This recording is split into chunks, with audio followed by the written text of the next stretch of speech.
And good afternoon. Thank you, everyone, for joining us today. What is the last webinar of 2024?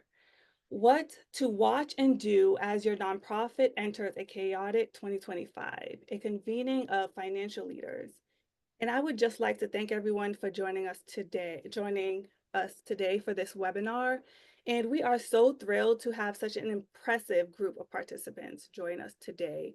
And we know that you are deeply tuned into what is happening in the nonprofit field because many of you have already answered our recent survey that we did about a month ago and that we are currently still doing now. And that survey has actually given us the foundation for today's webinar.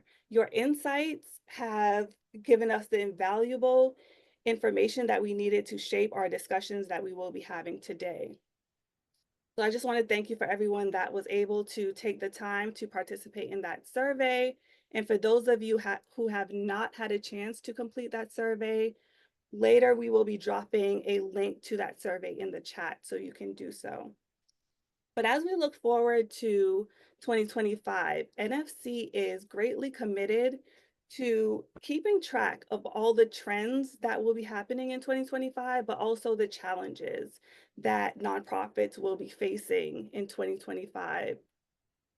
And we are also counting on you to not only let us know what is happening in your nonprofit and in your community, um, to keep us informed so that we can bring that information to others in our community. So whether that is through contacting us directly via email or entering information within our forum, which is located on our website, we would love to hear from you and to hear what is keeping you up at night and what challenges you are dealing with, what topics you would like us to cover in the future as we go through 2025 together. So today, one thing that we will be asking you is to help us to continue to gather and bring information to the community that will help everyone to get through 2025. And we will be dropping a link in the chat that will be inviting you to make a donation to contribute to the nonprofit community and helping us to make resources like this webinar that we will be having today free for all nonprofits of all sizes, because we know that will be very important going into the next year. So right now I am going to read a statement from our sponsor, Kindsight. Hindsight is the combination of iWave, UC Innovation, and nonprofit OS. It delivers what has never been possible before: fundraising intelligence that empowers nonprofits and advancement professionals to have the right conversation with the right donors at the right time, every time. The solution combines big data, AI, and automation to power modern fundraising. So now I'm going to introduce you to the moderators for today. So we have three moderators at NFC. Dana Brito is a moderator, but also the founding principal of Cultivar Consulting, and she will also be presenting today. And in the chat, we'll have Wade Rogers and Mark Hager. So please enter any of your questions into the chat that you have for any of our participants. We will have a little bit of a different format today where we will be doing all the questions at the end. But still, if you have any questions during any part of the webinar, please enter those into the chat. And Wade and Mark will bring those questions to the presenters during our question and answer.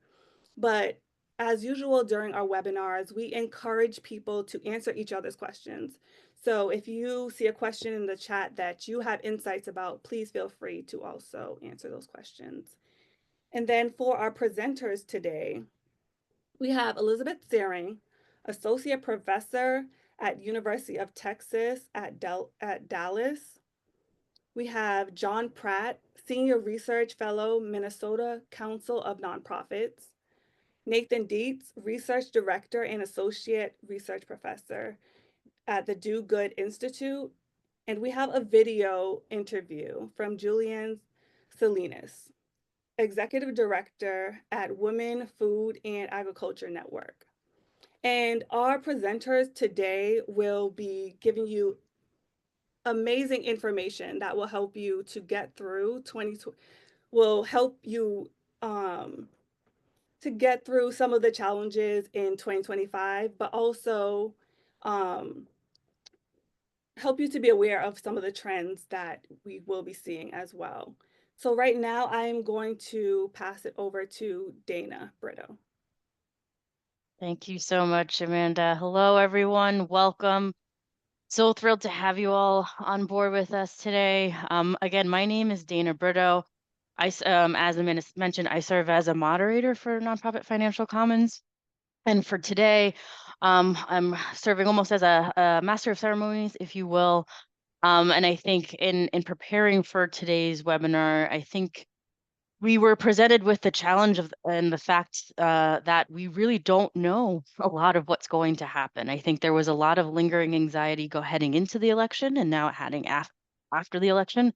We still don't really know what's going to happen. I think there's again, we've heard signs and professed goals of current administrations around that sort of hint at what might happen, but we really don't know.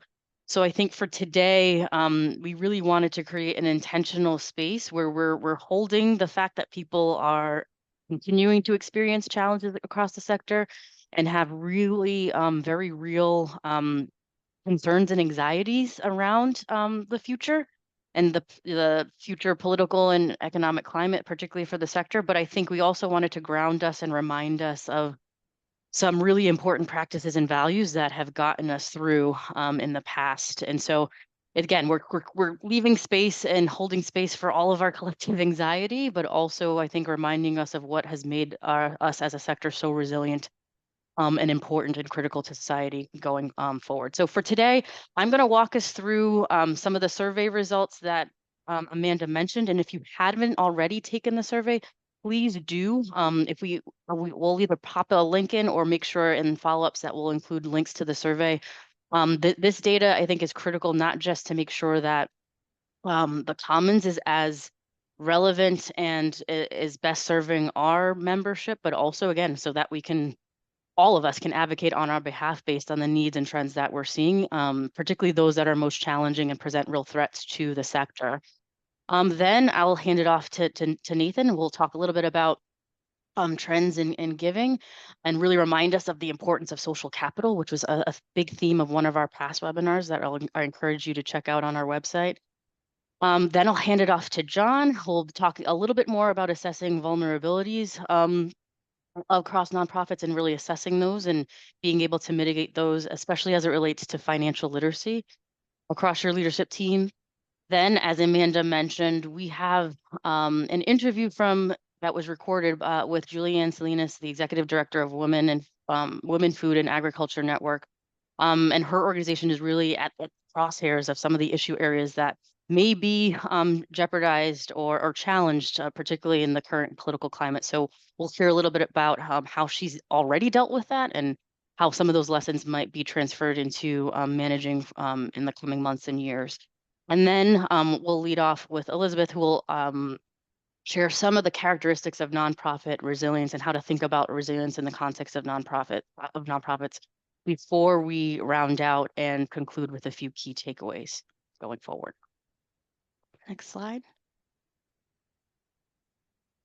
So for our survey, again, the key goal was really to understand what our members and what the sector is facing, both in the context of how we can be more relevant in serving our constituents and our membership across the Commons, and also, again, especially in this time of uncertainty, really have a clearer sense of what nonprofits are dealing with. So to date, hopefully we'll get even more, but we've had a little bit over 140 responses as of this morning. Most of the respondents had budgets between 1 and 5 million. And in terms of business model, a lot of organizations that have been funded either by foundations and government and then smaller proportions that are funded through individuals, memberships, and private fees or and other types of fees outside of government fee for service. And so each of these revenue segments represent a specific business model. And each of these business models, I'm sure, will continue to experience challenges and risks in the current climate, and I'm sure going forward. But I think the two that stood out and the two where we got really explicit concerns and feedback on in our survey were particularly the foundations and on government contract areas. So next slide, please. So a lot of what we heard from our respondents to date, and this probably isn't coming to any surprise to anyone on this webinar, but a lot of concern around foundation revenue.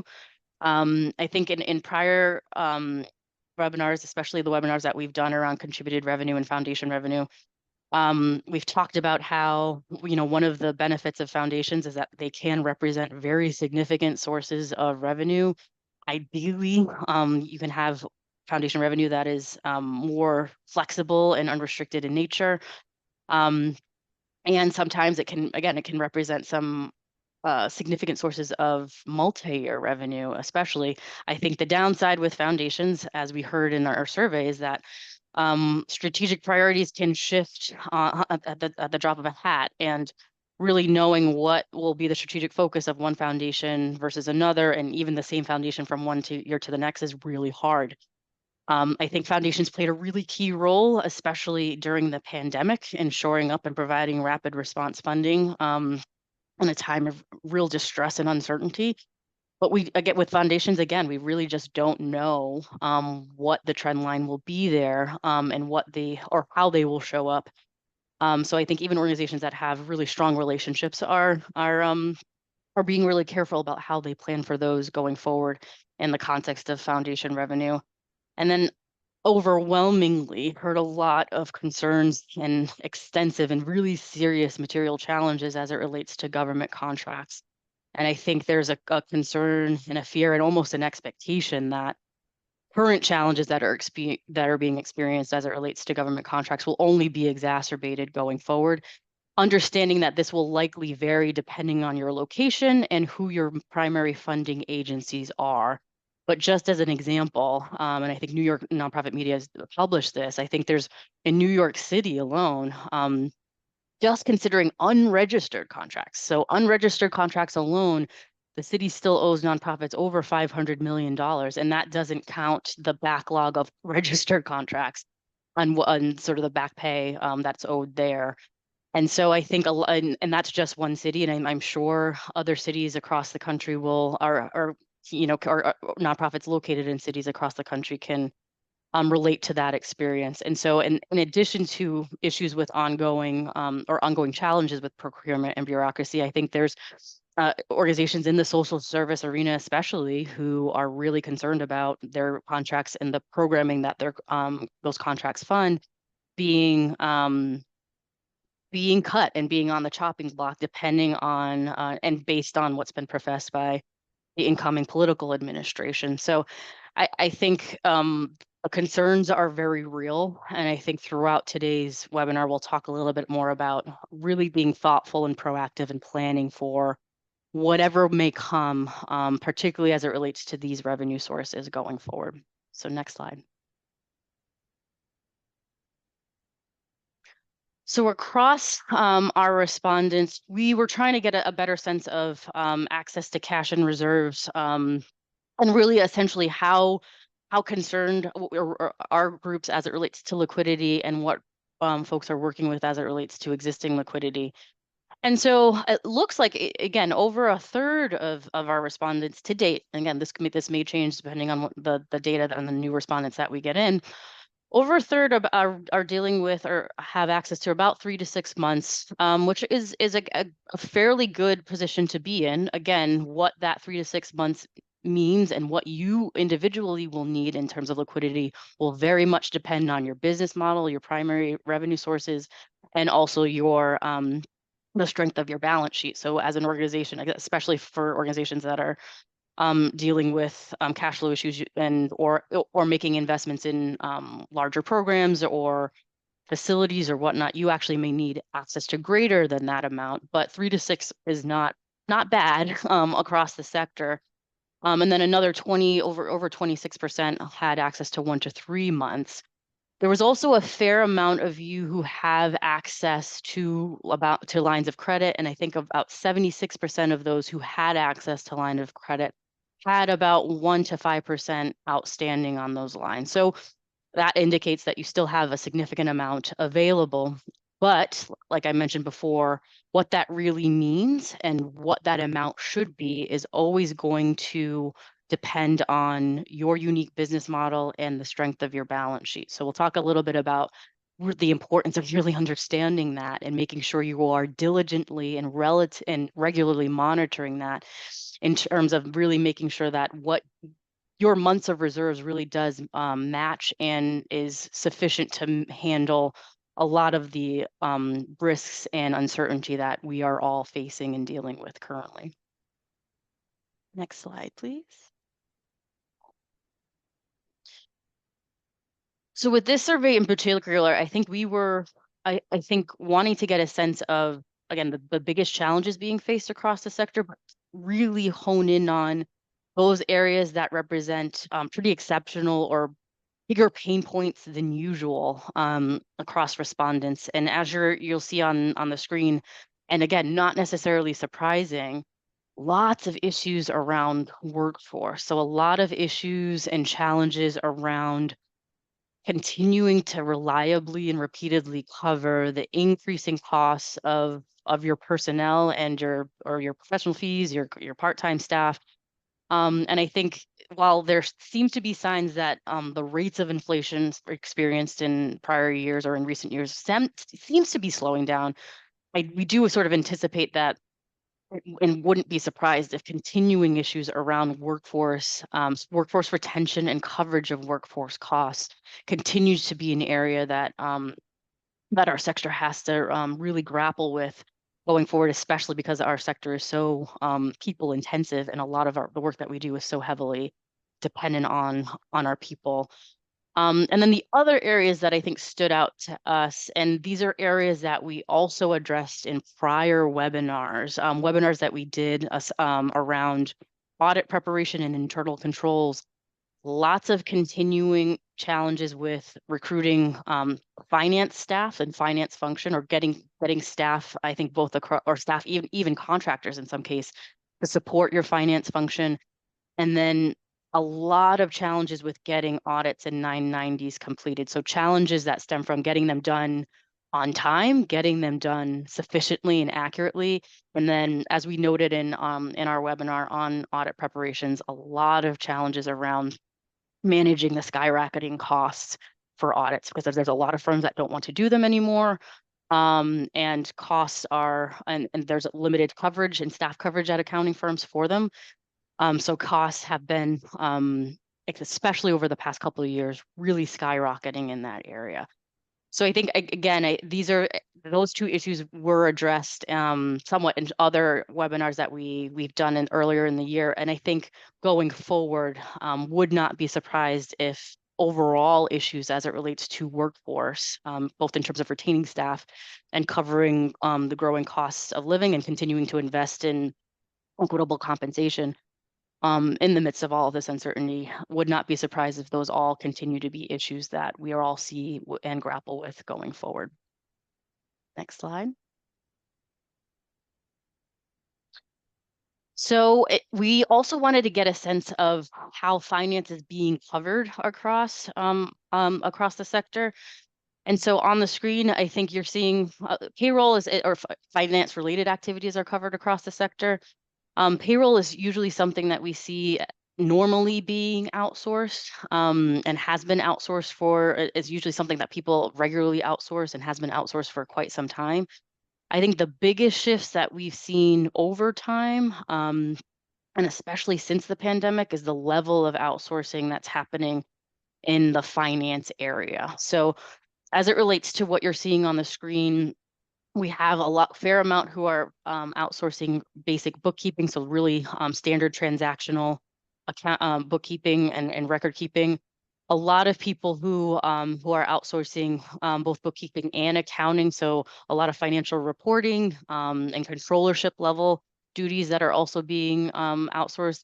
And at least over a quarter of you, a quarter of the respondents are also having financial advice or more CFO level, strategic level work that's being outsourced. And that's not necessarily a bad thing. I think a lot of what's happening again is a lot of us had to take advantage of more virtual and outsourced solutions, especially during the pandemic. And with really tested and honed in on the need to have really effective, especially technological and virtual based systems, and it's seeing us leverage that, and it is, I think, part of what is you're seeing drive some of these numbers. And then I think the other piece, like we talked about, is some of the workforce concerns around retaining, especially full-time staff in the finance area, and turning towards outsourced providers to really cover that gap. And so this is, I think, a trend again that we'll probably see continue in terms of the heavy reliance on outsourced providers. And then I'll talk about this in a bit, but it's really making sure that you're leveraging the use of those outsourced providers and getting you the data that you need so that you can be as proactive and forward-looking and strategic as possible, which becomes really important um, despite and even in the midst of uncertainties across the sector. Next slide. So we also were trying to get a sense of, I guess, financial literacy, but also involvement in finance across your organization, or knowledge around finance as it relates to your particular budgets and business models. And so we asked respondents to rate on a scale of 1 to 10, how knowledgeable are your staff and board around the dynamics of your budget? And so on average, both as it relates to board and staff, coming in right around that 5 mark, right? So again, that indicates that there's some level of knowledge, but there may be some room for improvement in making sure that organizations and that there's a much more broader understanding of the levers that impact your financial health, really as a way of building your bench of financial leaders, but also making sure that those who are on the ground dealing with your constituents, dealing with your community, dealing with funders are also really involved in really in close coordination with those who have a direct role in managing your finances. And so I think it's really, again, what this seems to indicate is that there's probably some room, some questions around how familiar your broader staff and board are around the financial dynamics and levers that drive financial health, but also maybe some opportunities for increasing that awareness and participation in financial management across the organization. So next slide. So what can we do? I started off and prefaced the conversation about the fact that there's so much that we don't know. So in this time of uncertainty, what makes sense to do, and what can we really do, and what can we control, even though there's so much that we still don't know? I think one of the biggest pieces of advice that we can give, especially in any certainly in any moment of uncertainty, but especially in tumultuous times, is really make sure you understand your financial health as rigorously and comprehensively as possible, and really zeroing in on your access to liquidity and cash. So really know your cash needs now, really familiarize yourself with your balance sheet, but also be really proactive about projecting cash flow going forward and incorporating almost like scenario planning lens into that, especially depending on what you do and what your primary revenue sources are, because you want to make sure that you have as much of a runway and as much insight as possible into what your potential cash flow shortages and when those might be happening, and what the size of those shortages may be, so that if you do need to, either for those of you who don't have access to line of credit, start that process now of applying for one, or for those of you who already do, making sure you're understanding what the impact on that access to the line will be, and if you potentially you may need to be applying for extended access or to a greater line going forward. So really being thoughtful, and again, really being thoughtful about what scenarios that you're playing with here too, and understanding that there's so much that it is uncertain, and really being thoughtful about those scenarios that likely or even could most directly and most materially impact your biggest sources of cash flow and revenue coming into the organization. And I think the other piece that I hinted at before, when we were talking about the landscape of how people are covering their finance function, is really being thoughtful about maximizing automation that's been made possible, reducing your reliance on paper-based processes, increasing and maximizing efficiencies there, but also making sure that with this heightened use of outsourced finance support, really leverage that at the minimum to get the financial data that you need, but also to use that as an opportunity for additional thought partnership and advice around managing uncertainty. And again, I think at a minimum, if you're using your outsource providers to make sure that you're getting accurate, reliable data, that's one piece of the puzzle. The second piece of the puzzle is making sure that you're actually reviewing it, interpreting it, and discussing it as robustly as you need to across staff and board, so that everyone has a sense of what's happening, but also has a chance to more collectively identify risks, and it could be risks that you're not even thinking about, which is the advantage of, I think, taking a broader, more team-based approach to financial management. And again, I think having those same parties and the right level of participation involved in scenario planning, I think, is really key going forward. So, and again, those scenarios should be really thoughtful around what are those factors that are most integral to your business model, your program model, your mission delivery, your reputation, your social capital, and what will the financial impact of those scenarios be.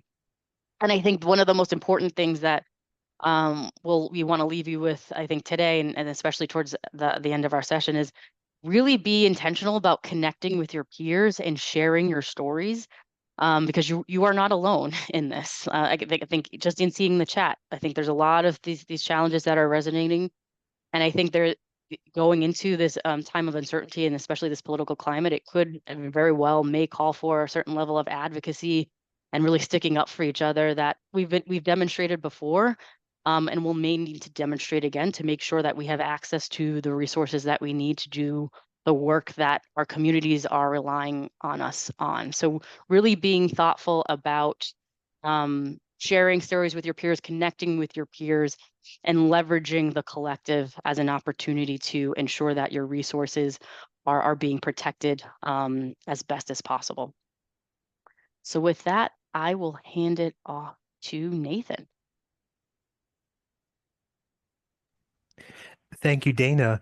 Well, this is my intro slide. My name's Nathan Dietz. I'm the research director at the Do Good Institute, which is a center in the School of Public Policy at the University of Maryland College Park. And Amanda, I'm going to ask you to run through the slides fairly quickly because I want to keep an eye on the time because a lot of people have some good stuff to present. So could you move to the next one? Um, I want to talk about a report that we published earlier this year, very early in 2024, for an organization called the Generosity Commission. And it was called Social Connectedness and Generosity because that's the particular type of relationship that we wanted to look at, where we define generosity not as some sort of characteristic of people's spirit or something, but as volunteering and giving to activities that are associated with generosity in the nonprofit sector. And you can see this if you look at the recording or if you see the slide deck after we're done, you can get access to the full report. I'm just going to highlight some of the results here because this did not turn out to be a report about the importance of social capital for organizations that rely on volunteers and donors, but that's what the results told us. So on the next slide, you see uh, kind of two different views about how people think about the relationship between volunteering and giving. You got economists who tend to think that volunteering and giving are two opposing types of activities. Um, oh, sorry. Uh, we can try to get that fixed. I see the comment in the chat. Economists consider volunteering and giving as things that we don't that are uh, opposite from one another. You know, if you're more likely to volunteer, you're less likely to give. That is not what usually happens when you do empirical work on this topic. Volunteers are more likely to give than non-volunteers are. Donors are more likely to volunteer. In fact, donors and volunteers are more likely to engage in all different types of civic engagements. Um, so on the next slide, the results, the model that we put together, not going to not spend too much time on this at all, but we control for a lot of different things, even though the main relationship that we care the most about is the relationship of volunteering and giving in the past year on volunteering and giving in the current year. So we have a model that that focuses on that relationship, allows for the fact that there are a lot of unmeasurable factors that influence volunteering and giving in any current year, but also controls for an assortment of micro level variables, variables about the person, about the family, about the household, and macro level variables, which measure characteristics in the state. And so our results on the next slide. Yeah, results on the next slide show us that volunteering in the past year show it makes you more likely to volunteer in the current year. Giving in the prior year makes you more likely to give to charity in the current year. But also, controlling for everything else, volunteering makes you more likely to give to charity by 14.5%, and um, giving makes you more likely to volunteer by 9.3%. This is the likelihood of just volunteering at all over the course of the year or giving to charity at all, $25 or more over the course of the year. It doesn't have anything to do with how much you give and how much you volunteer, but it does have to do with how engaged you are in philanthropic type activities.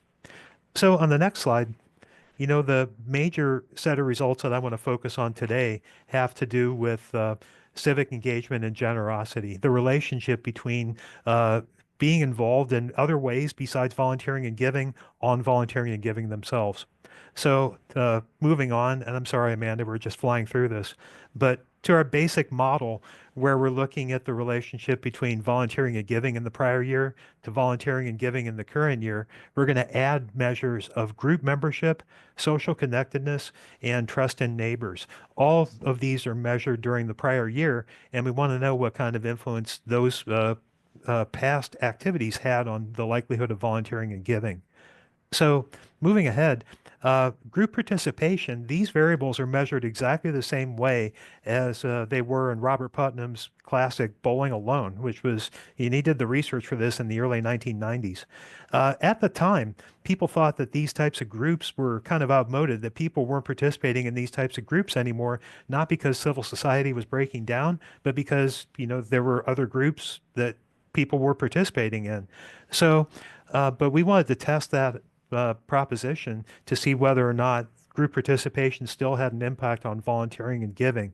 So if you look at the question of whether or not being involved in one or more of these types of groups affected volunteering and giving, on the next slide, you should see that they do. Group participation does increase the likelihood of volunteering by 14.3%, and it does increase the likelihood of giving by 8.6%, controlling for everything else, including whether or not you volunteered or gave in the prior year, plus a bunch of other variables. So that's important because it shows that associational life does influence whether or not, and your participation in that does influence your likelihood of volunteering and giving. On the next slide, we talk about the influence of social connectedness. For this, we want to create a composite variable based on survey questions about whether or not how often you eat dinner with other people in your household, how often you talk with other people in your neighborhood, and how often you and your neighbors do favors for one another. If we form an overall composite variable from those three survey questions, on the next slide, we see that social connectedness does not actually influence volunteering or giving by very much at all. In fact, controlling for everything else, it doesn't, social connectedness does not influence giving, and it barely influences volunteering. It only increases the likelihood by 1.1%. What this tells us is that social connectedness mainly promotes giving and volunteering too, for that matter, by encouraging people to participate in groups. That is, the more socially connected you are, the more involved you are in group activities, and for that reason, that's why you're more likely to give to charity.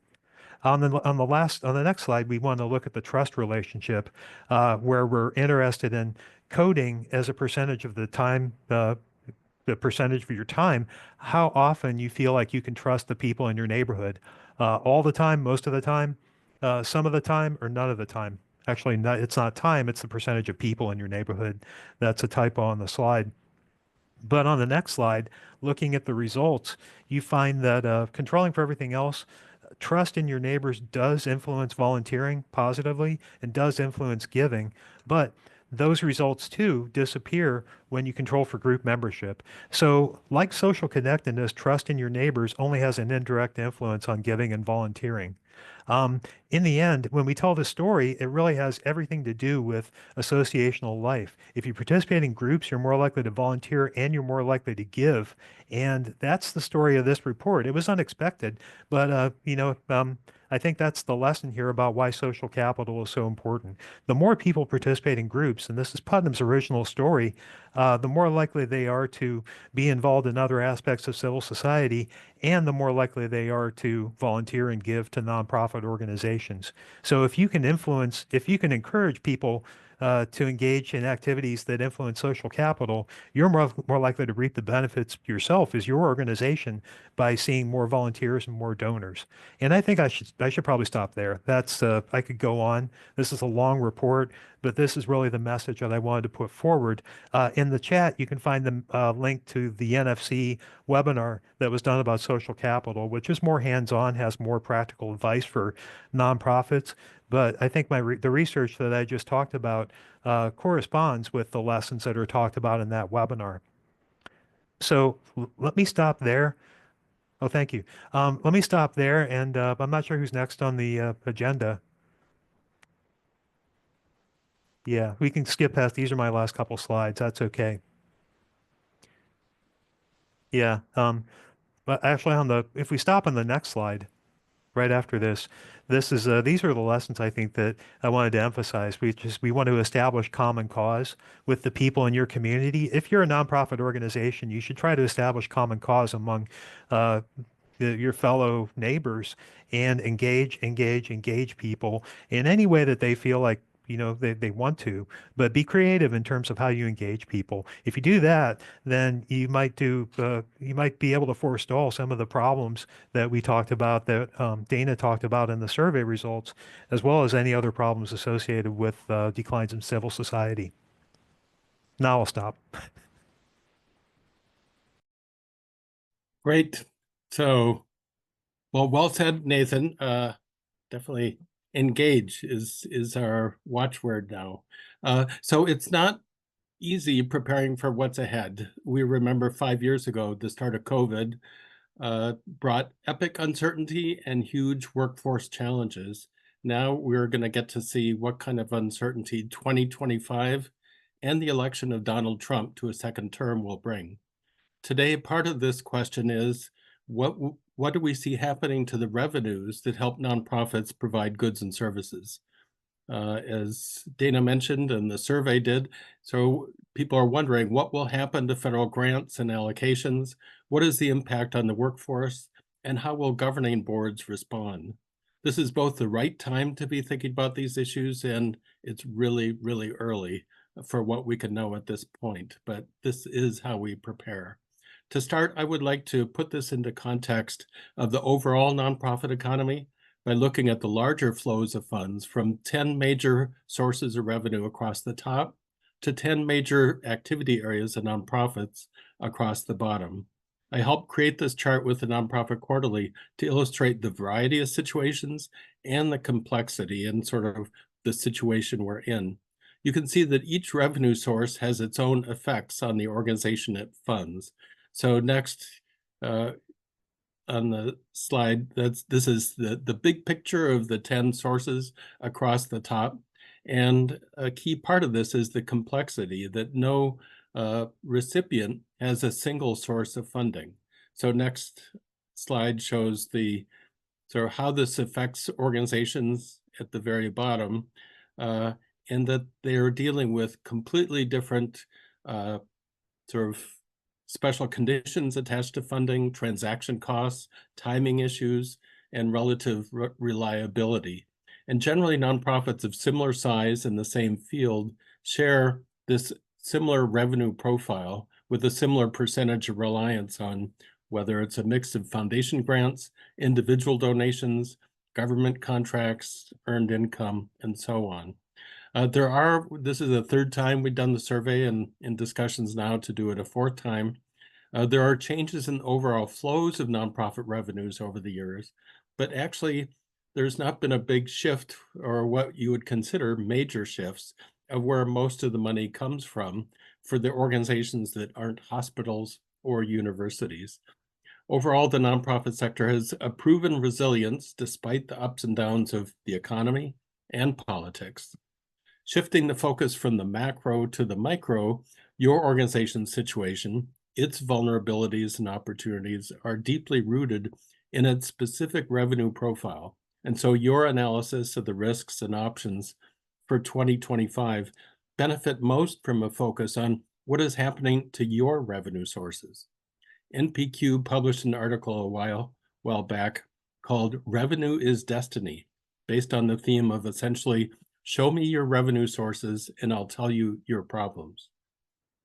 For nonprofits in this new age of uncertainty, it's useful for each of us to take a step back to focus on our and also peer organizations' historic revenue mix to better understand what the future would hold. And I think this is true too for our boards and our staffs and our donors. Many of you participating in today's program are responsible for managing and fundraising for your organization. Part of your job is communicating with board members, donors, and the organization's workforce. Each of these audiences is no doubt having its own apprehensions about what the heck is going to happen in 2025 and the years after. What will this bring to your organization? And each of these audiences has needs for information. Part of our job is to offer realistic reassurance and reinforce the literacy of how your organization's own finances work, which came out in the survey, that we need financial literacy at the board and staff level, and some level with donors and the public. For board members, keep in mind each board member comes to meetings with their own independent sources of information about what they think is happening in the world and whose job it is. It's the board member's job to be concerned about the organization's financial health. And this is really, I would say, in this time of uncertainty, it's a useful time to allocate more time to go beyond sort of current quarter's financials to revisit the organization's overall financial model.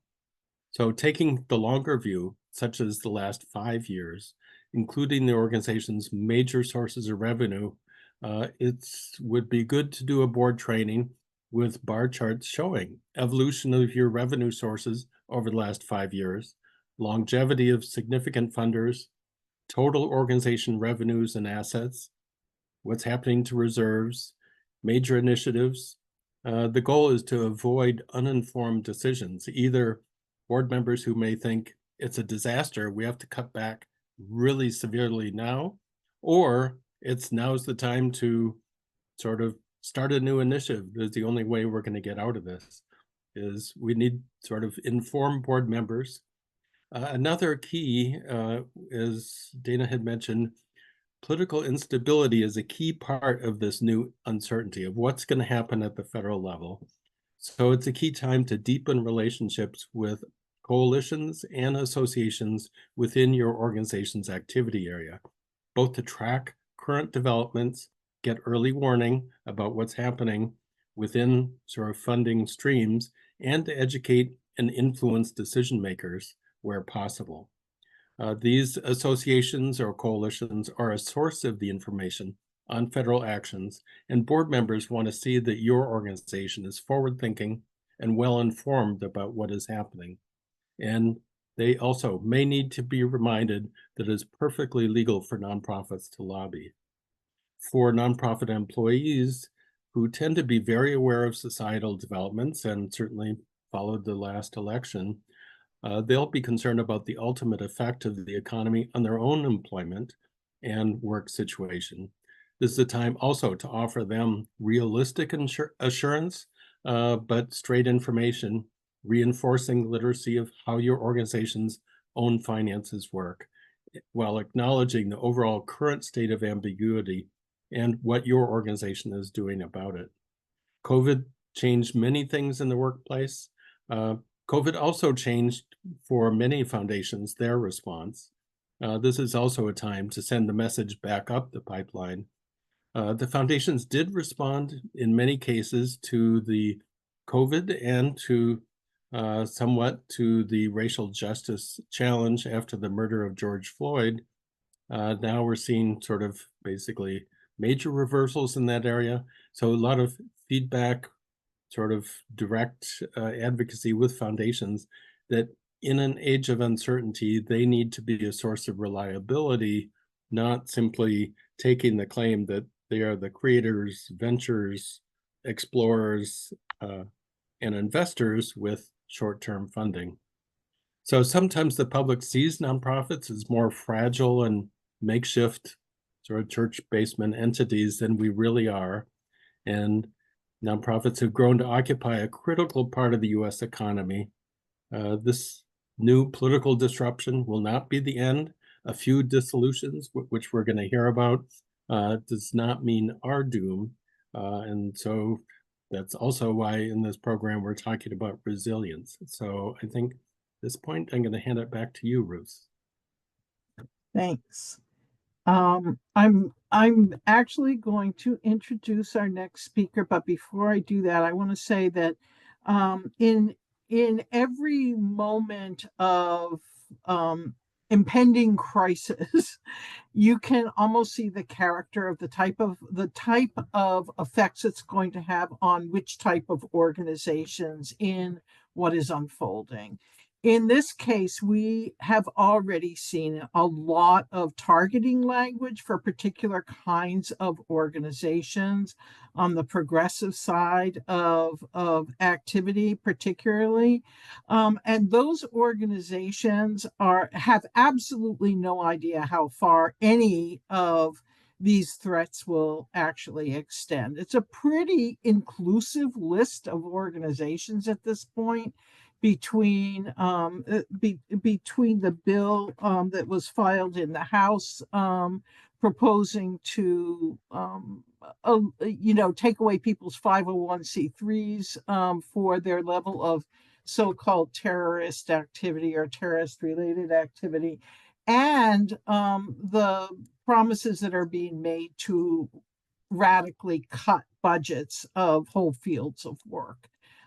So for some organizations, it is a very scary time. They may be in multiple areas that are being threatened. And that is certainly true for the next speaker. Her name is Jules Salinas, and I am just going to hand it over to her. She is pre-recorded, talking about her organization, their work, and their feeling about their own survivability. I do want to just chime in before I go on to say that John is famous for saying we should never be adopting an Eeyore kind of attitude. Our track record of resilience, even at very small sizes, is remarkable. And so I want to say that again, that this is an incredibly resilient sector. There have been many times when we've said half the sector will be gone at the end of this, and that's never been true. Some of us may have been weakened, but that's why we all have to extend our hands to one another. With that, I'm going to hand it over to Jules. My name is Ruth McCambridge, and I am very pleased to be interviewing Jules Salinas this morning. We are going to be talking about her organization and where she thinks it stands in terms of its financial future, but more important even, its ability to perform its mission over the next few years, and hopefully build on it. I'd like to introduce Jules. And Jules, can you tell us a little bit about your organization, how long it's been alive, how big is it, and what does it do? Who does it benefit? Great. Yes. Hi, I'm Jules Salinas. I use she, her, they, them pronouns, all pronouns. And I am the executive director of Women, Food, and Agriculture Network. We started in 1995. Our founding mothers went in 1995 to the UN, Denise O'Brien, and she went with Kathy Lawrence from New York, and they went to the UN, and they basically were having that conversation, some of the same conversations we're still having today, to say, look, women have been in farming, we've always been in farming. Globally, we are the majority of farmers and ranchers, and putting food on people's tables, and we're not being listened to. And women care about the environment. They could see in 1995 where our food and farming systems were headed, and they raised the alarm, sounded the alarm, and we're still sounding the alarm 26 years, almost 30 years later. So our mission is to co-create a just and ecological food and farming system where women and non-binary folks are leaders, and really leading the charge on creating a equitable, just and ecological food and farming system. I'm not going to ask you well, I will ask you, to what degree do you think that puts you, if this were the bullseye, where do you think that puts you right now in terms of organizational vulnerability to political forces, governmental forces? And can you talk a bit about that? Yeah. So we're concerned, right? From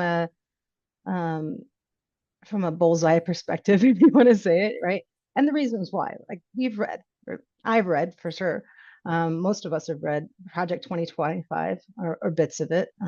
We know that there are calls to take away women's bodily autonomy, to like specifically outlined in Project 2025, to there are threats to our LGBTQ plus members and their recognition. There's already been evidence of the transphobia and homophobia that they outline as well in there, that they're not perceiving folks as whole humans. And that's one of our big pushes. So we are about gender justice in farming and food systems. And you can't be about farming and food justice without considering the whole person. We can't just compartmentalize our work into saying, well, we're just going to provide food and farming assistance to women and non-binary farmers, and it's just going to be technical assistance and providing them support on how to put more cover crops on the ground, or how to check the quality of their water or their soil. All important things, and we will do that. But we can't compartmentalize it. We have to be able to stand up and show the intersections of who our members are and who our supporters are, and in the context of their whole selves. And so over 99% of our members identify as women or non-binary people. Over 30% of our members identify as members of the LGBTQ plus community. And so there's these intersections that are inescapable, nor do we want to escape them, right? I've been reading a lot of Audre Lorde in the last couple of weeks, just because I think they're amazing and their wisdom is transcendent. And she basically said we can't live single issue lives because we don't, or be single issue voters, be single issue activists. I'm paraphrasing, I apologize, but because we don't live single issue lives. And that is something that is very evident in what we're facing right now.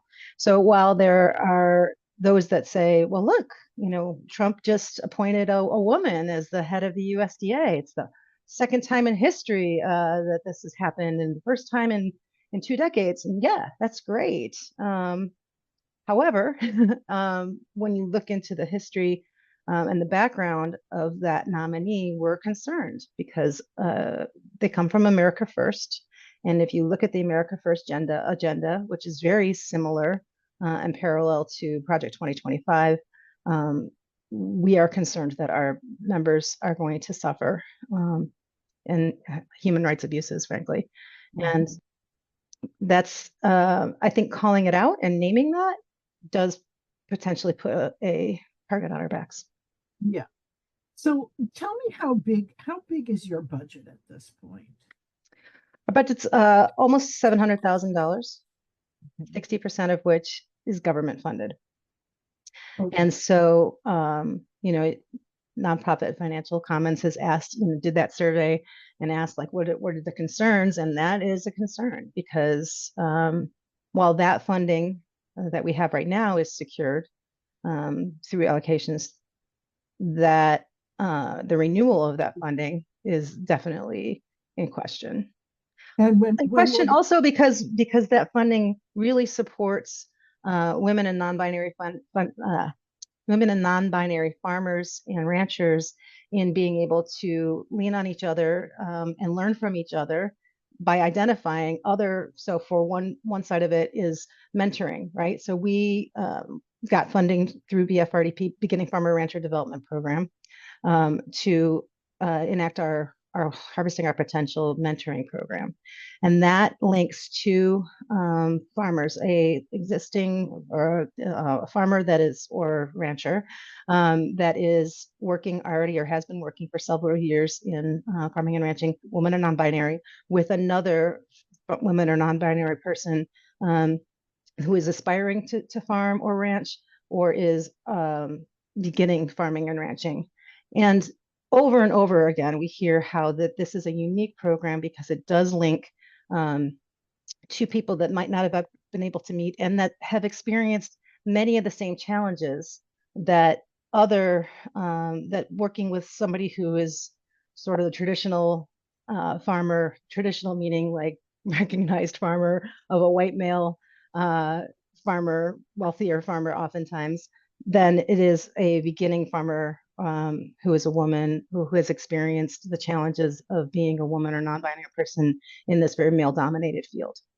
The other thing that program does is it pays both sides of the equation, both the mentor and the mentee, $750 each in a stipend to be able to participate in the program. Because one of the things we recognized early on as we were creating this program was that there were barriers to being able to participate that were almost unique to women to being able to participate, particularly women and underserved populations and folks such as being able to pay for childcare, being able to pay for transportation, being able to offset the other work that they have to possibly take off to be able to participate in a mentorship, that were not being recognized as being important. And the $750 can be truly life-changing in terms of being able to take chances, in terms of being able to do things that they might not been able to do. For example, we had folks that put in a irrigation system in a hoop house. There's others that did pay for transportation or childcare or all these other barriers to participation that if we were in a different program, or particularly one that made them pay to participate, wouldn't be able to do it. Well, let me ask you this, Jules. What's the timeline on renewal of that money? And what would you do in the, how much uncertainty are you feeling about that? And what are you going to do to prepare for what may happen at that point? Do you have any ideas about beginning strategies to try to replace that money? Is that even an option? What are you thinking about? Yeah, so we're our strategy at this point. So to answer your first question, so we have two big fund grants. The first grant is a conservation innovation grant. So that really focuses on the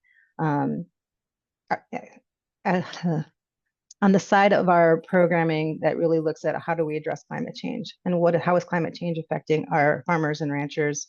How can we support them? And then also, what do our women landowners face when they are trying to put conservation practices on their land, and perhaps are not the farmers themselves, they are working with leaseholders. All of that funding actually ends next year, early next year.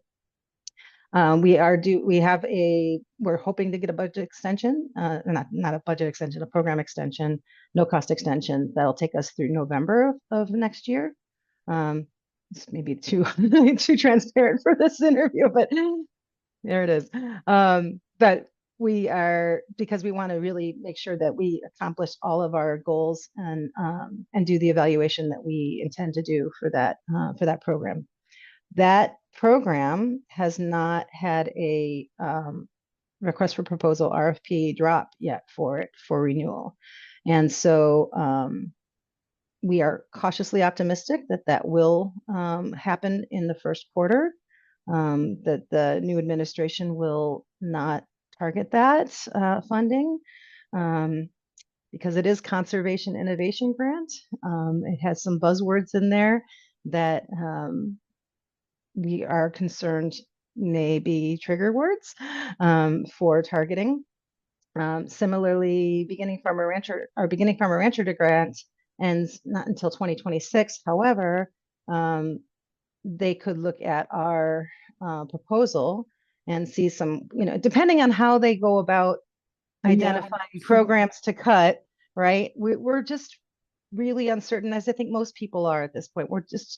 We're trying to work within the context of the things that we know, but the things that we know are being challenged at this point in terms of where it's going, right? So are they going to support small farmers? Are they going to support women? Are they going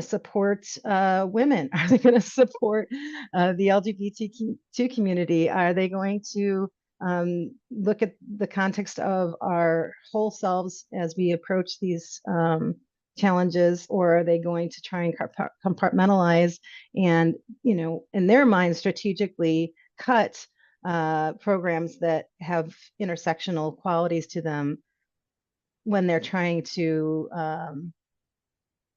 address the challenges that they feel exist in the system, right? So take, the new office of, or the new Department of Government Efficiency. Yeah, I had to spell out Doge in my head. We just don't know what that's going to look like, right? And we have seen instances where, in trying to reduce what they perceive as being woke or progressive, they actually end up cutting vital programming and vital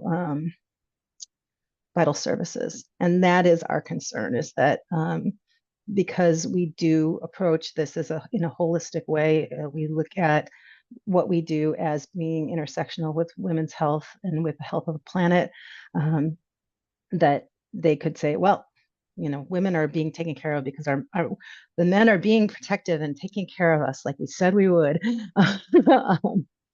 That it's just challenging. We just don't know. And I'm being really vulnerable in saying that. I'm sure that there are better ways to say this, and I'm not trying to be scary about it. I'm just being really honest. And you are among many, and okay. hopefully among many friends and colleagues. And we all need to approach this together and not allow not allow encroachments to happen. Right.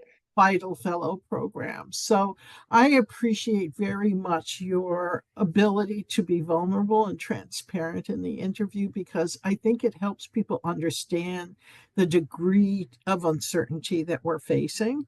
Yeah. And that,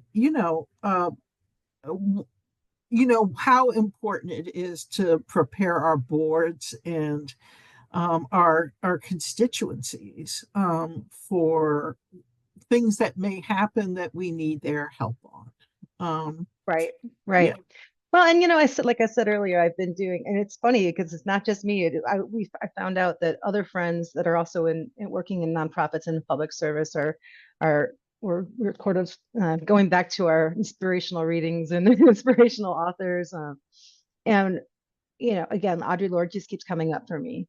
And one of my friends shared a quote from her, and I'm going to read it to you. It's to face the reality of our lives is not a reason for despair.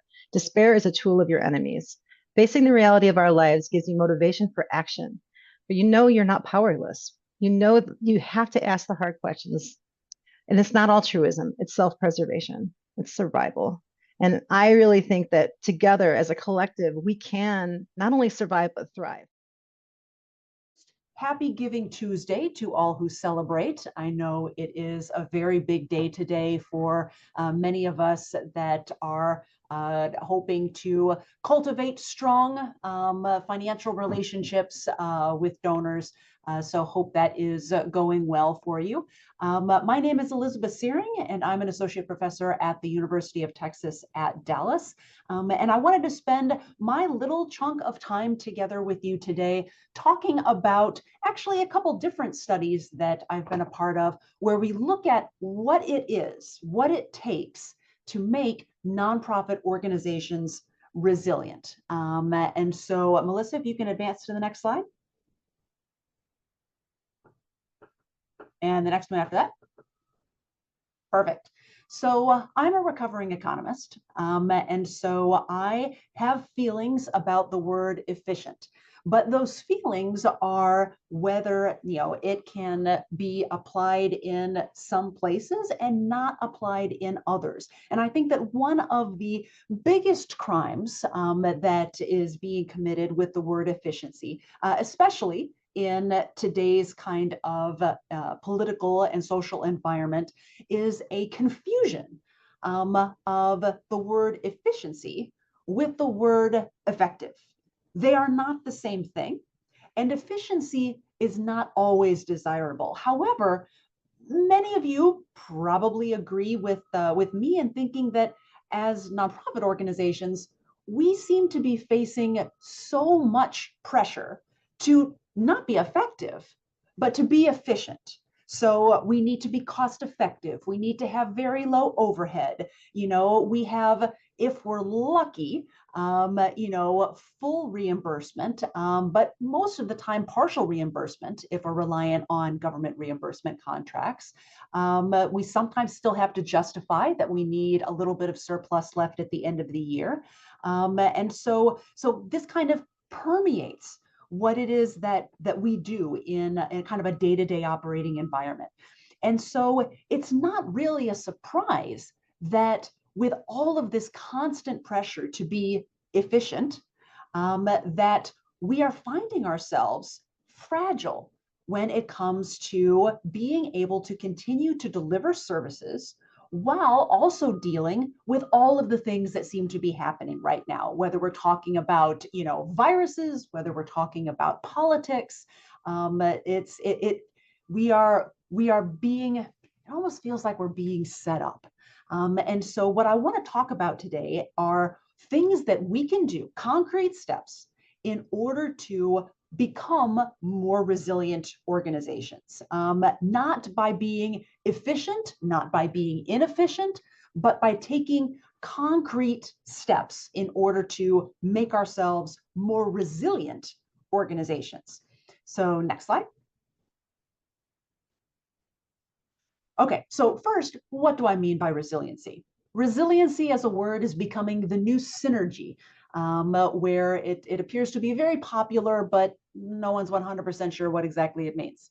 So what I mean by resiliency is, one, survivability, but two, also that you are able to continue providing services. And the key to being able to do both of these things depends on kind of the stage that we're talking about. Are we talking about preparation, preparing for crises, or are we talking about responding and handling the crises that are actually unfolding? Because the key to preparation is something called slack, and the key to management is something called agility. Next slide. So let's talk a little bit about slack, because it doesn't sound like an awesome thing to have, but it really is key. So Herbert Simon, who is essentially the father of, modern computers and a whole bunch of other things, administrative science, one of my personal heroes, He came up with an idea called satisficing. Now, what that means is that up until this point, there was a lot of talk and academic kind of agreement that people were rational actors that were always looking for the best of the best. We were maximizing things. But one day, Herbert Simon, as a kid, was in a strawberry patch picking strawberries. And he couldn't figure out why all of the strawberries that he picked tasted terrible, but all the strawberries that other people were picking were great. After that day, it kind of became apparent to him that he was actually red-green colorblind. And so the reason he wasn't picking the most delicious strawberries was because he wasn't seeing the world the same way that other people were. This insight actually led him to this groundbreaking idea because he realized there could be a universal, perfect, efficient, maximizing way to do something if not everyone was seeing the world in the same way, and they weren't. So thanks to that strawberry patch, we got this idea that, maybe we're not always looking for the absolute most perfect thing. We're not looking for what's called the universal maxima. Then later on, he started, that idea was kind of further developed by Sire and Murch, who introduced or marched the idea that we need this thing called slack. Slack is, if you think about a really tense rope, slack is just making it, a little bit slack. So releasing the tension a little bit. And they said that essentially in good times, this means that there's a place for extra resources to go, essentially into, you want to think about a savings account. And in bad times, that slack gives you something that you can actually build off of. So slack is a good thing. Liebenstein, an economist about 10 or so years after Simon, said, hey, you know what? When we study for-profit organizations, it actually doesn't appear like they're super efficient either. They've got this thing called X efficiency.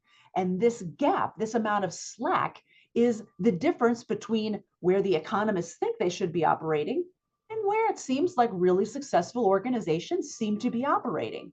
And so, in the middle of the last century, we were already laying the groundwork for how we weren't, super efficient hyper maximizers. And yet we are still held in the nonprofit sector nowadays to this kind of absurd standard. And so when we start thinking about preparing for crises and needing this kind of slack, we can think about slack in terms of money. So we need to have an access to reserves or a savings account, or we can think about it in terms of process, like technology. There needs to be a little bit of redundancy, which is another word that it feels bad saying it, like slack, redundancy. But redundancy is actually protective because, for example, maybe only your intern has the password to the social media accounts. Very efficient. However, if there's a crisis and you need access to the social media accounts, or maybe the intern quits, you need to have more than one person that is able to do that job. One of the best ways to prevent any kind of financial fraud is actually to have people take vacations. And that's because the people step away from their job for a day and someone else has to be able to do it. So this kind of redundancy is a type of slack.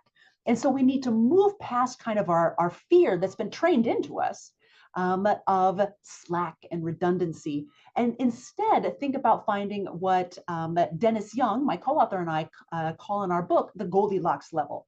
So it's about not too much slack, not too little slack, about finding what is just right for you to be able to respond. Next slide. And so now let's pretend the crisis is here. Now, hopefully we've got some slack that has been set aside. And instead, now it's about agility. Now we've given ourselves the room to move. Now it's actually about moving. So make sure that you have systems in place that you can tap, like those reserves, or that you have things like stress tests or red flag indicators that kind of warn of these types of crises in advance.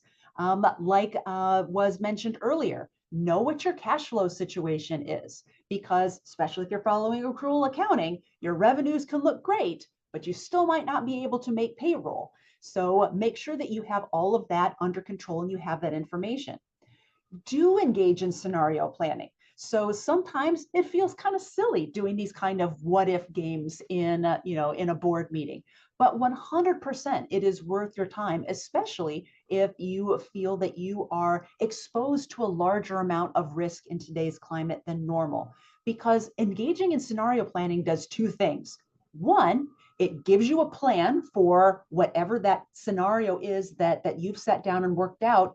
And two, it gives you a sense of well-being and being responsible, because you've sat down, you've thought it out, there's a plan. And that will permeate your ability to handle other situations because you've already thought through that worst case scenario. Also, don't be afraid to revisit these kinds of experiences after the crisis. We've all been through COVID. We've all, we pivoted, we potentially unpivoted, we learned. If you haven't sat down and talked with your board or your staff about the things that you learned in COVID, go ahead and put that meeting on the schedule for the end of the year, because thinking about some of the stuff that you learned, thinking about what you could pivot, thinking about who you were able to include when, your grant proposal requirements shifted because they had to. We were forced to do a lot of learning in that period, but that actually was an opportunity. And so that's why picking up this kind of entrepreneurial mindset, learning from these types of crises, being open to the learning, even if that learning is thrust upon us, this is where we can actually use these types of crises to accomplish greater things for larger numbers of people. Next slide.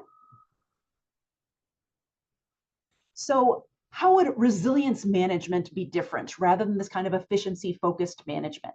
I don't want to belabor this too much, but we focus instead on the risk, acknowledging that it's there, acknowledging that things are going to happen. That's not Eeyoring, that's just planning. And being able to put together a kind of robust portfolio of strategies in order to deal with those things. Next slide. And so what are some examples? So we talked about the importance of having a savings account, also a line of credit. Don't wait until you need a line of credit to open a line of credit. Make sure you've got access to it before the crisis arrives.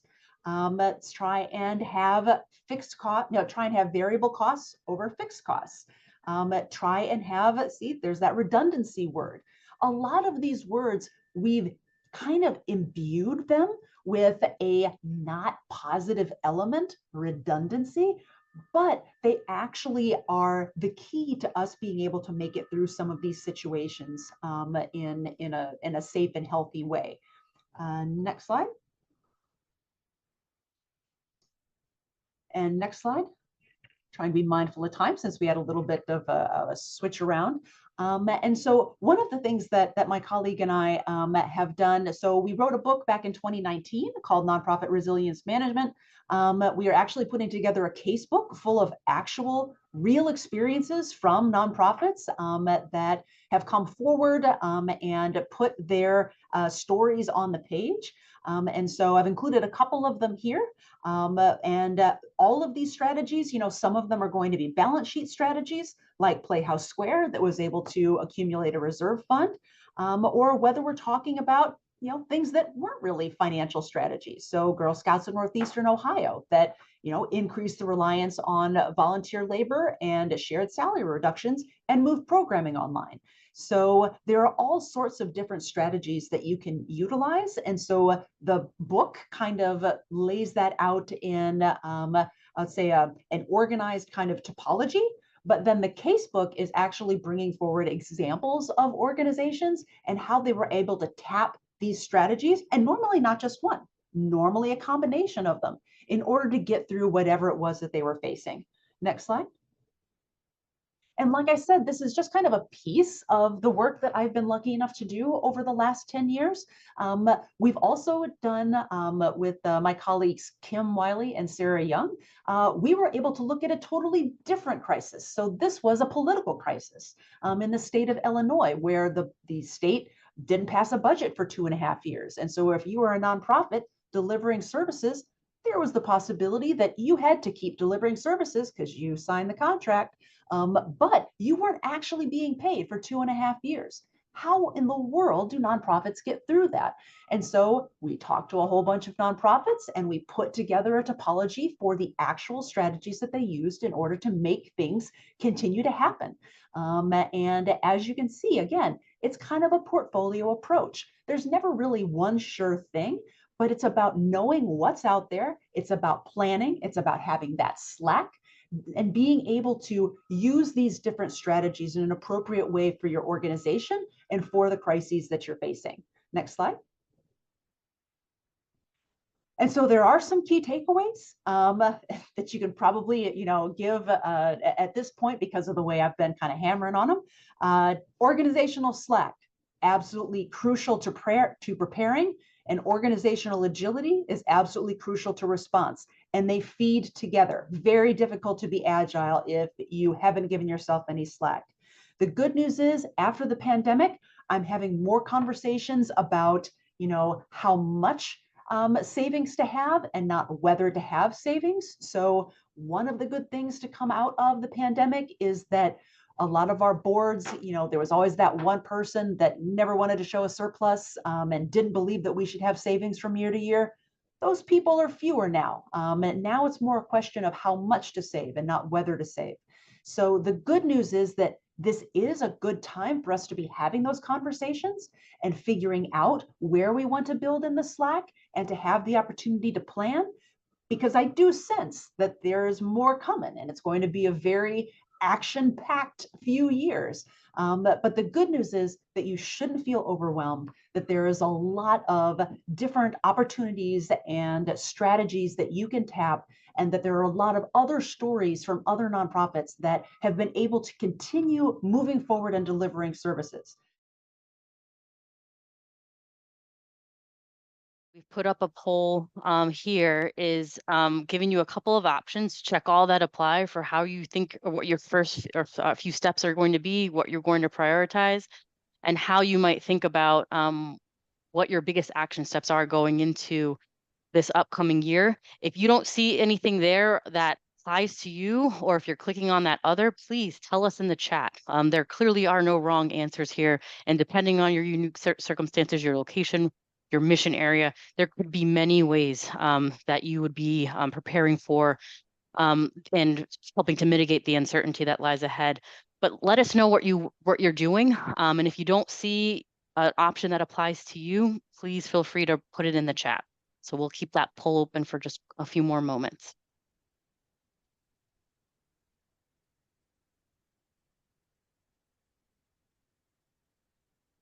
And check all that apply.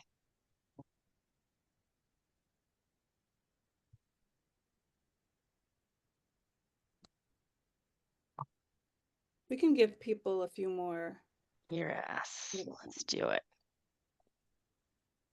It's a pretty robust poll, so take some time to read through it and check what applies.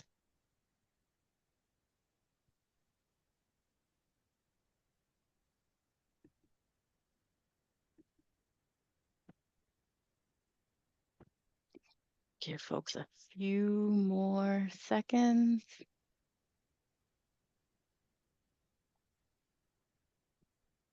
Oh, I like Eva's comment about being in the strategic planning process. Yeah, a very good moment to evaluate strengths and areas for improvement.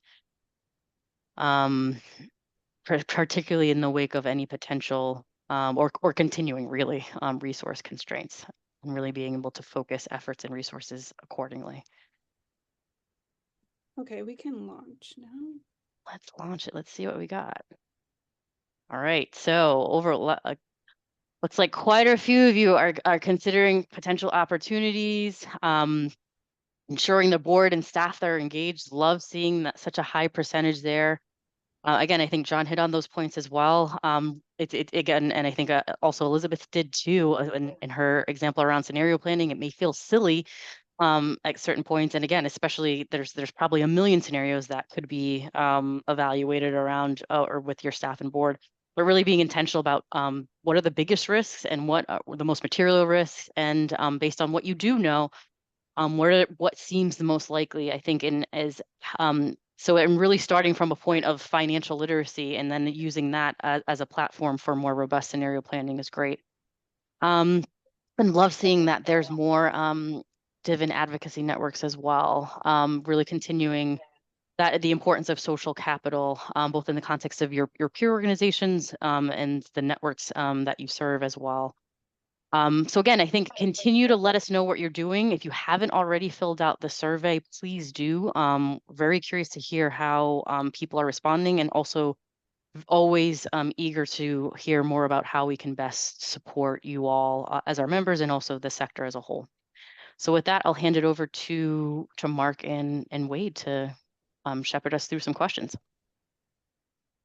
Well, thank you, Dana. And Wade, you're coming on with me. Amanda, if you'd stop sharing, maybe the five of us can get on screen here, including who's not here. Liz. Nathan and John. There we go. All five of us are here. Great. Hi, I'm Mark Hager, and with Wade Rogers, we are moderators for the Nonprofit Financial Commons. You've seen us here in the chat, and we thought we'd put a few questions to this group and have just sort of a few minutes of more wide-ranging discussion. I'll note the clock and say we've made it 74 minutes without saying Donald Trump. And when I look at the questions that people ask ahead of time, I'll post in the chat now my summary of those questions. I'll say that the current and future federal policy and regulatory environment is a big question on people's minds right now. There are questions about changes in federal funding and how that will impact nonprofit organizations. There's questions in changes about tax policy and its effects on charitable giving. There are questions about changes in regulations of nonprofits and how that will affect voice and advocacy efforts going forward. But with that context, let me ask you a broader question. How is the current sky is falling different from every other sky is falling we've had over the past several decades? John, you and I aren't quite old enough to see the 80s, but I'm thinking about deregulation in the Reagan era and its impact on the nonprofit sector. Since then, there have been 3 or 4 major recessions that have brought major changes for the nonprofit sector. And certainly the pandemic was its own kind of big change that influenced what was going on in the nonprofit sector. And every time we have these kinds of discussions about how major changes are going to influence the sector and how organizations in the sector are going to respond to that. Nathan, is what's coming up in 2025 really any different from what's happened in your lifetime?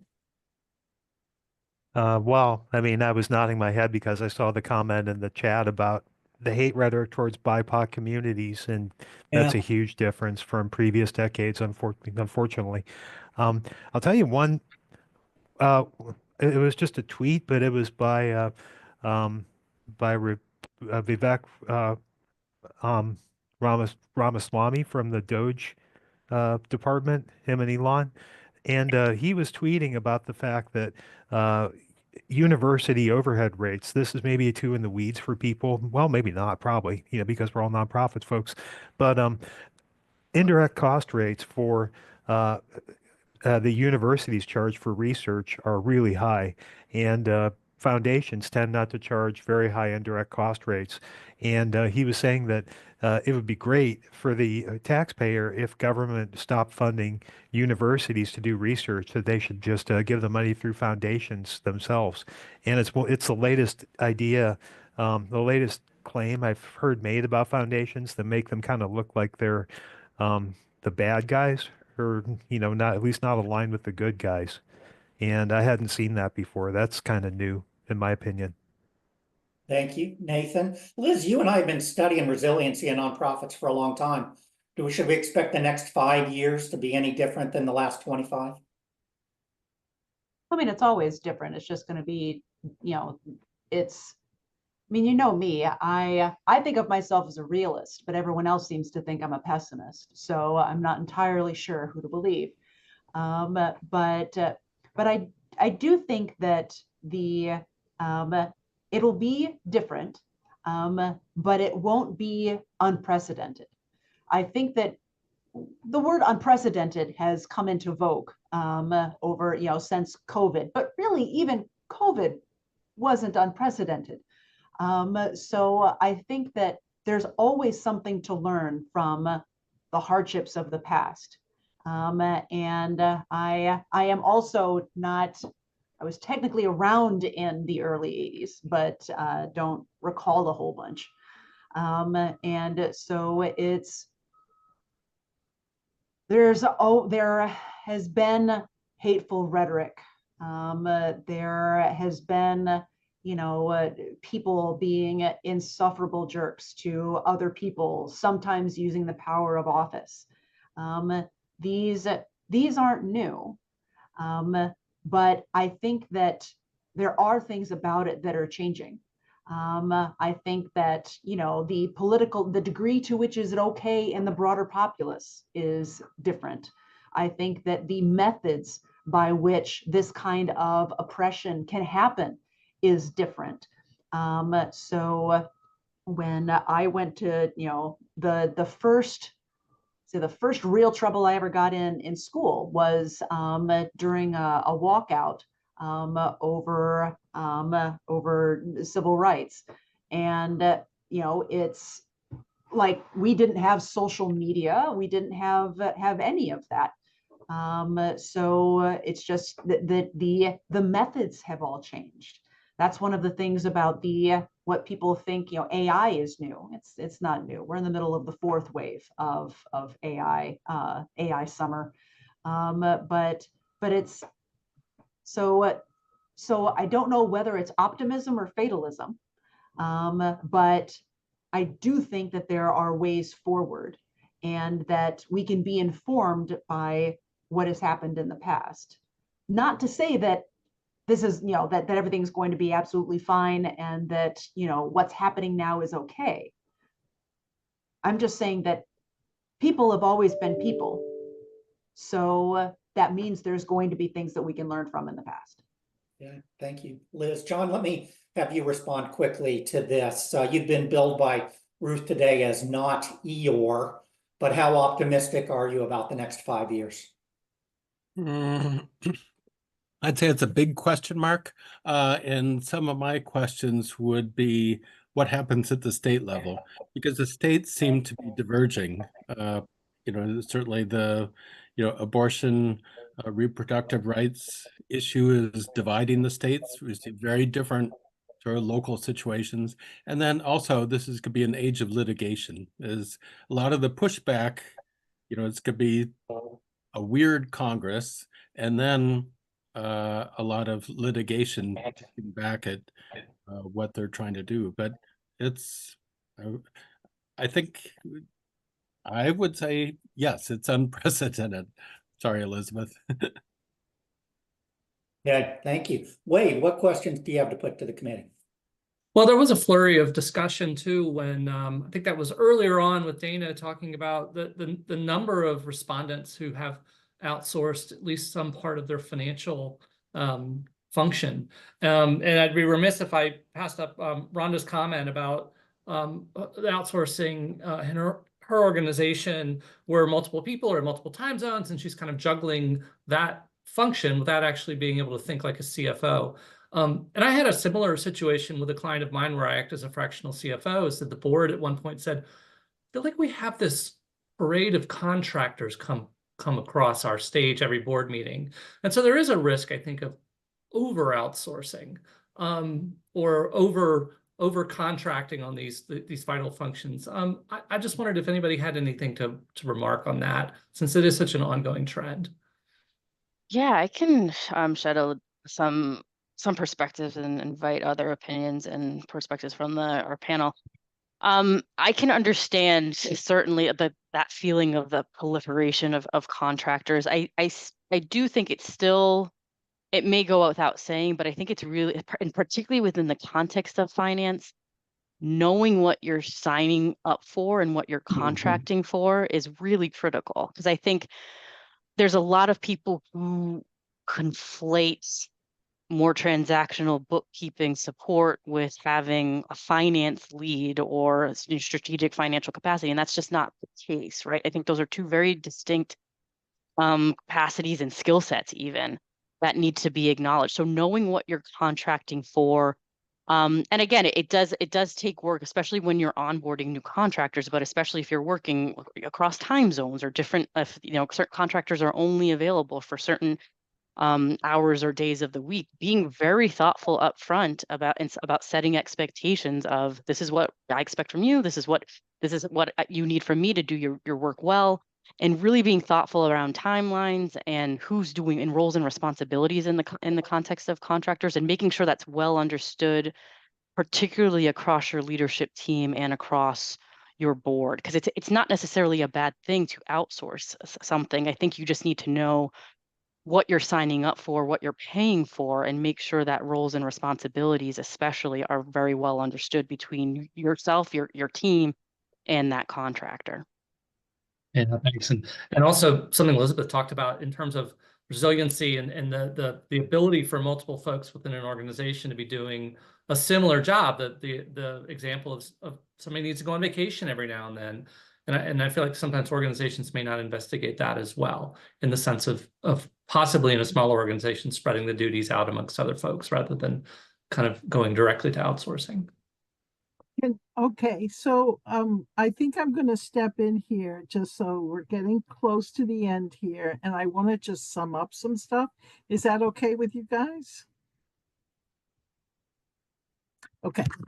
So I want to go back to some of the things that you talked about. I particularly want to look at one of the options that Dana presented in what are you going to do next? And we specifically oriented ourselves to giving you things that you could take action on in this in a very general way towards having the kind of slack and agility, as Elizabeth said, that you're really going to need to stay on top of stuff that's evolving very quickly and sometimes radically. I actually was around in the 80s and had the experience of having 90% of my organization's funding removed and given essentially 3 months to transition that funding. And so it can happen. That organization is still around today. So it can happen and we can survive. But the issues of having the agility and the slack is very important. In the slack, it takes us into areas like how, to what extent are we restricted by, do we have restricted money and making up the majority of our budget? Are we able to actually redeploy money? Are we able to do what we need to do for staff over a period where we may have a lesser budget? There's a lot of considerations in the idea of slack. It's very good to kind of look at where you are with that, how tightly you are kind of organized, and see if you can't free up some free space in all of that.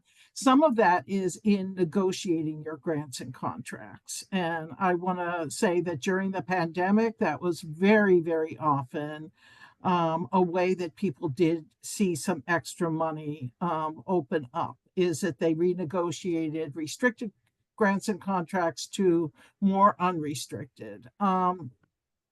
But going back to some of the stuff that Nathan was talking about, the one thing that I saw that people didn't necessarily opt for a lot in the poll questions that we asked you was engaging constituents. And I also did a set of case studies during the pandemic to see what it was that people did to survive during that period. And what was markedly evident was that the organizations that I talked to that did an absolutely amazing job of surviving through that period went immediately to their social capital. And they engaged absolutely every stakeholder they could think of in any number of activities, including giving, including advocacy, including providing services when there was greater need. So that engagement actually was a leverage point for many areas of capacity. And it is really a critical piece. I want to talk also to, I was really happy to see that people saw that making sure that their boards at least were relatively literate and could have discussions that they might need to have about risks and stresses and but particularly risk and some of the details of the budgets is really important. It has everything to do with agility. You have to be able to have those conversations. So there was a huge amount that we mentioned in this workshop that I think was important. We're going to continue. Oh, I wanted to say one other thing, because somebody in the chat mentioned that they were doing a strategic plan right now and trying to figure out what do they do well and what don't they want to do anymore. It's actually not too late to start thinking about, are there any grants or contracts that actually are not doing you any good? And I'm not talking just financially. If you look and see what's kind of central to who you are and what's actually costing other programs money, and do the kind of balancing that you need to do, it may give you a sense of where you want to go if you begin to get more squeezed and pressed. So all that said, we are going to continue to bring you updates as things unfold. John, I have to thank you personally for when I called you up about what are we going to do, what are we going to do, he said the same things we've done before, only more so. Nonprofits are unbelievably resilient, but one of our strengths is that we really live through each other. We hold hands and don't let go during periods like this. And particularly for organizations that are being targeted, it should be all of our jobs to make sure that people who are in organizations led by BIPOC leaders or other people who have been targeted for whatever you want to call it, that's coming down, political pressure. That we are there to protect them as well as ourselves, because it's the only way we're going to keep our work advancing. One other thing, in terms of your small donors, that is your absolute most renewable, reliable source if you engage people. And that is completely unrestricted for the most part money. So for people who are having problems with small donors, remember what Nathan presented here today is incredibly important. You can't just keep asking people for money. You have to say, come in, let's talk, let's figure out where our common cause is, and let's figure out how we're going to get this funded. And that's when people will give you the money. Thank you so much to everybody who was here today. I want to remind people we are asking you all not only to stay in touch with us and keep us apprised of any things that you see emerging that you think the rest of the nonprofit community needs to know, but also to donate a little something if this was at all valuable to you today. We struggle with our own business model. We're a fairly new organization, but we are devoted to you. So you will hear from us soon, and you will get a bunch of stuff from us that sends you all the links to the articles in ways that you can use this time. Thank you so much for coming, and thank you everybody, John, Mark, Dana, Elizabeth, and Nathan, for this wonderful session today.